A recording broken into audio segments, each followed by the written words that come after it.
Ngày mai 24 tháng 4, thí sinh cả nước sẽ chính thức đăng ký dự thi tốt nghiệp trung học phổ thông năm 2026. Bên cạnh công tác chuẩn bị hồ sơ, vấn đề an ninh an toàn trường thi, đặc biệt là việc ngăn chặn gian lận bằng công nghệ trí tuệ nhân tạo AI đang được Bộ Công an và Bộ Giáo dục Đào tạo đặt lên mức cảnh báo cao nhất.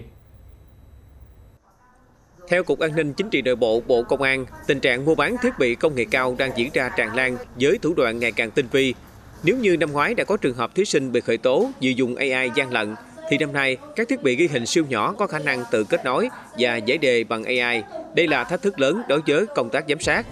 Cục An ninh Chính trị Nội bộ Bộ Công an lưu ý công tác tuyên truyền cần đẩy mạnh nâng cao nhận thức phụ huynh học sinh và đòi hỏi truyền thông phải tăng cường phối hợp. Sau khi kết thúc thời gian thử đăng ký trực tuyến,